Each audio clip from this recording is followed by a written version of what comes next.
ორი წამი გაჩვენდი რა ჩემი დრო არის კითხვების დასმით რა. ესე იგი ნეოს სამხედროებაში არის სემანტიკური წრიულობა. სემანტიკურ წრიულობაში აიგულისხმება. კარგს არ აქვს დამოუკიდებელი ონტოლოგიური ინსტანცია. ანუ კარგს არ ღმერთი რასაც შვება ის არის კარგი. ღმერთი რომ იობს ცუდად მოექცა, ცუდად არ მოქცევია, კარგად მოექცა. ღმერთმა რომ ხალხი აბოწყვიდა, ეგ კარგია. ანუ ღმერთი არის ის, რაც კარგად იქცევა ყოველთვის. ანუ ონტოლოგიური ინსტანცია კარგს არ აქვს. რეალურად ნეოსთან კარგი არ არსებობს. ნეოსთან არსებობს მხოლოდ ღმერთი, რომელიც ყოველთვის კარგი არის. აი მაგალითად ბევრი ისეთი რელიგიური ადამიანი შეიძლება გაგახსენდეთ, რომელსაც თავი აიფეთქეს და მე ხო ეს ღმერთს უნდოდა. აი ისეთები არიან, გესმით? იმას შეიძლება ყურანში, ბიბლიაში რაღაც ამოიკითხოს და მაგის გამო მოიქცეს ეგრე. მოდი ახლა სანამ პასუხს გავცემ ამ ბოდიალს, უცებ განახებთ, ვინ არის ეს ადამიანი, ვინც ქრისტიანული მორალის ონტოლოგიას აკრიტიკებს. სანამ დაიწყება რამდენიმე კითხვას დაგისვამ თემო, ისე რაღაცა მარტივ კითხვებს რა. შენგან მაქვს ერთხელ ლაივში მოსმენილი, რომ მე ვარო სრულყოფილი ამ შემთხვევაში. და ანუ რა დეფინიციით იყენებ მაგ სიტყვას, ანუ რას ნიშნავს სრულყოფილი? სრულყოფილი სამყარო შედგება სრულყოფილი კომპონენტებისგან. ამაში გულისხმობ იმას, რომ ყველა კომპონენტს რაც უნდა ჰქონდეს, ის აქვს, არაფერი მეტი, არაფერი ნაკლები. ანუ ხარ თუ არა სრულყოფილი? პასუხობ კი. კითხო, კი, ყველაფერი. ანუ შენ თქვი რომ კი მე ვარ სრულყოფილი და ასევე სხვა ყველა ადამიანიც არის სრულყოფილი, ხო, ასე თავისთავად. მე არ ამხოლოდ ადამიანებზე ვამბობ, არამედ ყველა სამყაროს კომპონენტზე ვამბობ, რაც სამყაროში. კი, გასაგებია, ადამიანებზე გეკითხები, მესმის რომ ყველაფერზე ვამბობ, ადამიანზე. კი, რა თქმა უნდა, კი, ყველაფერზე, ყველა კომპონენტზე. მაგალითად ადამიანი, რომელმაც პატარა ბავშვი აწამა და გააუპატიურა, ეგ ადამიანიც არის სრულყოფილი, ხო, ასე? მან არის ესეთი რაღაც რომ ანუ ადამიანი თვლის რომ სამყარო, მთელი სამყარო და ყველა კომპონენტი, ყველა ადამიანი, ყველაფერი სრულყოფილია. ანუ ეს ომები, ბავშვებზე ძალადობა, წამება, ეს ყველაფერი, ამ ყველაფერზე თვლის რომ სრულყოფილია. და ეს ლაპარაკობს ქრისტიანული მორალის ონტოლოგიის კრიტიკაზე. ბიჭო, შენ მორალის ონტოლოგია და რაღაცები კი არ შენ ჯერ გჭირდება საღი აზრი, აი ბეისიკები უნდა ისწავლო ჯერ შენ რაღაცები, სანამ რაღაცებზე გადახვალ.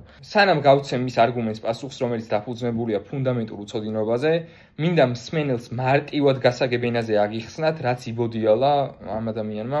მოკლედ ახსნათ, რატომ ამბობს, რომ ქრისტიანობაშიო მორალს არ გააჩნიაო ონტოლოგია. ამას ამბობს იმიტომ, რომ თქვენო კარგსო განსაზღვრავთო ღმერთის მოქმედებით და ღმერთის ნათქვამით რა. ანუ ღმერთი როგორც მოიქცევაო, მაგას ეძახითო კარგსო რა. ანუ ეგ ქმედება რეალურად კარგი კი არ იყო, არამედ ღმერთი რომ მოიქცაო, მაგიტომ მიანიჭეთ ეგ სემანტიკური სტატუსი, ანუ ეგ სემანტიკა დაარქვითო მაგას კარგი. ღმერთმა რაღაც რო თქვა, მაგიტომ მაგას არ ქმნევთ, რომ ეგ კარგია რა. ანუ თქვენ დაარქვითო, რეალურად კარგი კი არ იყო, არამედ ღმერთი ასე რომ მოიქცა, მაგიტომ გახდა კარგი, ანუ თქვენ მიანიჭეთო ეგ სტატუსიო რა. ანუ რეალურად ონტოლოგიური სტატუსი არ აქვს. მეგობრებო, ეს არის ზუსტად ევთიფროს დილემა, თავისი მოგონილი არგუმენტი არ გეგონოთ და ეს ევთიფროს დილემა იყო წამოყენებული ძველი წელთაღრიცხვით დაახლოებით 399 წელს რა. პლატონის დიალოგში არის აღწერილი. და ევთიფროს დილემა იყო დაახლოებით ასეთი. კარგია რაღაც იმიტომ რომ ღმერთი ასე ამბობს, თუ ღმერთი ასე იმიტომ ამბობს რომ კარგია. ახლა რაში მდგომარეობს დილემა? თუ ვიტყვით პირველ ვარიანტს, კარგია რაღაც იმიტომ რომ ღმერთი ასე ამბობს, მაშინ მართლაც ვექცევით იმ პრობლემის წინაშე, რაც წეგან თემამ წამოაყენა, სემანტიკური წრიულობა. იმიტომ რომ გამოდის რომ ღმერთმა რაღაც რო თქვა, ან ღმერთმა რო რაღაც გააკეთა, მაგას მივანიჭეთ ჩვენ სტატუსი რომ კარგია. ანუ ეს არის სემანტიკური სტატუსი, ანუ რეალურად ონტოლოგია სიკეთეს არ გააჩნია. უბრალოდ ჩვენ დავარქვით ამას რომ კარგია, ეს არის უბრალოდ სახელის დარქმევა. თუ ვიტყვით მეორე ვარიანტს რომ ღმერთმა ასე იმიტომ თქვა რომ კარგია, ვაწყდებით იმ პრობლემას რომ ღმერთი ყოფილა გარე მორალურ წესებში მოქცეული. სხვათა შორის ეს ძალიან საინტერესო დილემა, თუმცა სამწუხაროდ დაფუძნებულია ფუნდამენტურ დაბნეულობაზე და ეს დაბნეულობა გასაგებია ძველი წელთაღრიცხვით მე-4 საუკუნეში, გასაგებია ანტიკურ ფილოსოფიაში, როდესაც პიროვნების ჰიპოსტასის მცნება არ ჰქონდათ. ეგ ქრისტიანობამ განავრცო მე ონტოლოგიურ დონეზე ჰიპოსტასის მცნება. ანტიკურ ფილოსოფიაში ჰიპოსტასი პიროვნება რა იყო არ იცოდნენ. ჰქონდათ მათ ინდივიდი არის უბრალოდ ბუნების კერძო გამოხატულება, არასწორი სიტყვა და ჰქონდათ ასევე პროსოპონი. პროსოპონი არის როლი ან სახე, ეგეც ძალიან არასწორი სიტყვაა, საერთოდ არაფერში უაში არ არის პიროვნებასთან და სხვათა შორის ისე ქრისტიანებმა იცოდეთ, რომ ეკლესიაში აი ყველა ერესი რაც კი გამოვლინებულა, იმპლიციტურად გამომდინარეობს მაქედან, რომ პიროვნება რა იყო ადამიანებმა ვერ გაიგეს. ახლა მოდი აუხსნათ ჩვენს დაბნეულ მეგობარს, რანაირად გააჩნია ონტოლოგია მორალს ქრისტიანობაში. მორალის ონტოლოგია ქრისტიანობაში არის თავად ღმერთის არსი. ანუ ღმერთის ბუნება არის თავად მორალის ონტოლოგია. ანუ ღმერთის ბუნება არის თავად სიკეთე. ღმერთის თვისება კი არ არის სიკეთე, ლაივში რო დამაბრალი ღმერთის თვისება არისო სიკეთე ვამბობს. არა, ღმერთის არსი თავად არსობრივ დონეზე ღმერთი არის თავად სიკეთე. რას ამბობს იოანე წერილში? ღმერთი არის სიყვარული. ღმერთი მოსიყვარულეაო კი არა უბრალოდ, არამედ ღმერთი თვითონ არისო სიყვარული თავად არსობრივ დონეზე. მაგრამ მაშინ რანაირად ვადგენთ ღმერთის მოქმედებიდან და ღმერთის ნათქვამიდან, რომ ეგ არის ობიექტური სიკეთე? რანაირად და ღმერთი მარტო არსი არ არის, ღმერთი მარტო ბუნება არ არის. ღმერთი არის ასევე პიროვნება. ახლა აუხსნათ ჩვენს მეგობარს რა არის პიროვნება. პიროვნება არის ბუნების მარეალიზებელი, ბუნების რეალობაში მომყვანი ინსტანცია, რომელიც ბუნებას ფლობს. მაგალითად ავიღოთ ადამიანური ბუნება. ეს ადამიანური ბუნება ესე ცალკე დამოუკიდებლად ხო არ არსებობს, ანუ აბსტრაქტული მონაცემია, ხო? მაგრამ არსებობს პიროვნება, რომელიც არის ადამიანური ბუნების მქონე. პიროვნება, რომელსაც ეს ადამიანური ბუნება მოჰყავს რეალობაში. არ არსებობს აზროვნება ცალკე დამოუკიდებლად, ხო? არსებობს მოაზროვნე, რომელსაც აზროვნება მოჰყავს რეალობაში. ეს არის პიროვნება, ბუნების რეალობის მარეალიზებელი. ანუ ინსტანცია, რომელიც ბუნებას ფლობს და ეს არის ერთი და იგივე სინამდვილის ორი მხარე.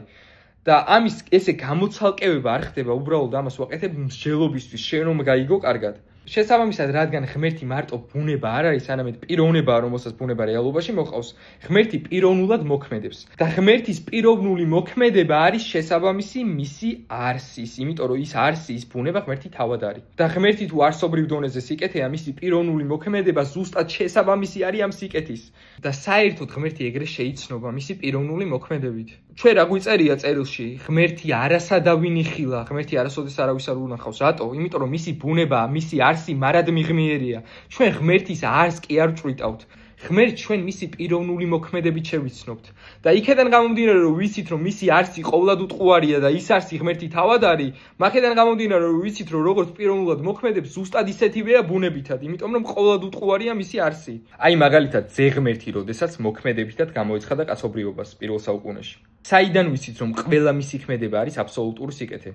იქედან გამომდინარე, რომ იგი მოქმედებს თავისი არსის შესაბამისად, რომელიც არის თავად აბსოლუტური სიკეთე. და ეს არსი რაღაც გარემომცველი და ცალკე დამოუკიდებელი კი არ არის. ამ არსთან ხდება იესოს იდენტიფიკაციაც. მაგალითად, ჩვენ ქრისტიანები ვამბობთ, რომ იესო ქრისტე არის ღმერთი. და თან ვამბობთ, რომ იესო ქრისტე არის ძე ღვთისა. რანაირად? რანაირად და იესო ქრისტე არის ღმერთი, ეს არის იესო ქრისტეს არსობრივი იდენტიფიკაცია, ანუ არსებითი იდენტობა, იმიტომ რომ არსებითად ღმერთია იესო, და იესო ქრისტე არის ძე ღვთისა, ეს არის იესო ქრისტეს პიროვნული იდენტობა, ანუ პიროვნულად ძეა, არსებითად ღმერთია. მაგალითად, მამა ღმერთზე ვამბობთ, რომ იგი არის მამა და თან ვამბობთ, რომ არის ღმერთი. რანაირად და მამობა არის მისი პიროვნული იდენტობა, ღმერთობა არის მისი არსებითი იდენტობა. სულიწმინდაზე ჩვენ ვამბობთ, რომ არის სულიწმინდა და თან ვამბობთ, რომ არის ღმერთი. სულიწმინდა არის მისი პიროვნული იდენტობა და ღმერთობა არის მისი არსებითი იდენტობა. ერთ მაგალითსაც მოვიყვან, იესო რო ამბობს, მე და მამა ერთი ვართ. რანაირად იესო, რანაირად ხარ შენ და მამა ერთი, ხო? ძე მამას ესაუბრება, მამა ძეს ესაუბრება ებრაელთა პირველ თავში და ასე შემდეგ. ერთობა მამის და ძის რანაირად არის მათი იდენტობის ნაწილი, არსებით დონეზე. არსებითად ერთია, ერთი არსებაა, პიროვნულად არა. ეს არსება და პიროვნება არის ერთი და იგივე სინამდვილის, არსებობის ორი მხარე. ხო და აგერ არის შენი მორალის ონტოლოგია. მორალის ონტოლოგია არის თავად ღმერთის არსი. ღმერთის მოქმედებით და ღმერთის ნათქვამით როგორ შეიცნობა აბსოლუტური მორალი, იმედია გაიგე ახლა. ახლა ვნახოთ რეალურად ვის აქვს წრიული განსჯის პრობლემა. პირველ რიგში მორალი არსებობს ადამიანში რა, ond ობიექტურად და ახლა ვხსნიან ყველაფერს.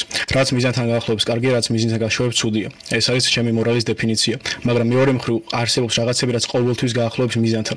მაგალითად შემეცნება, მაგალითად არსებობა, მაგალითად ცხოვრება. ეს ყველაფერი ყოველთვის აუცილებლად გაახლოებს მიზანთან. ეს არის ობიექტური ღირებულებები, რაც ადამიანს გააჩნია. ეს ამბობს, რომ მიზანი კარგია, იმიტომ რომ მიზანი ასოცირდება შემეცნებასთან, შემეცნება კარგია, იმიტომ რომ შემეცნებას მიყავარ მიზანთან. აი ეს იგივეა, რო თქვა, აი გზა კარგია, იმიტომ რომ მიყავარ დანიშნულების ადგილთან, დანიშნულების ადგილი რატო კარგი? იმიტომ რომ გზას მიყავარ დანიშნულების ადგილთან. ჭო ასეთ სისულელეს ეგეთი სერიოზული სახით რანაირად ამბობ? ჯერ ეს ერთი ფაქტობრივი კავშირი მორალურ ღირებულებას არ ქმნის. ის რომ შემეცნება აუცილებელია იმისთვის რომ მიზანთან მიხვიდე, ეგ ანიშნავს რომ შემეცნება თვითონ მორალურად კარგია. მაგალითად ადამიანის სიცოცხლისთვის აუცილებელი არის საჭმელი, მაგრამ ეგ ანიშნავს რომ თვითონ საჭმელი მორალურად კარგია. ის შაურმას რო უჭამდა, შაურმას რო დაუწყო. ოხ შენა მორალურად კარგი ხარ, ოხ შენა კეთილი შაურმა ხარ, ესეთი რაღაცები რომ. ბიჭო, მაგრად მიყვარს შაურმა, მაგრამ ეს არის მარაზმი. Too much, man, this is too much. ეს არის ადამიანი უსჯულოესი, რომელმაც ის იყვება იესო ქრისტეო ისტორიულადო არ არისო დადასტურებულიო რომ არსებობდა. მანდ მივხვდი რომ თავს იბრმავებს და თავს ისულელებს და აზრი არ აქვს საუბრის.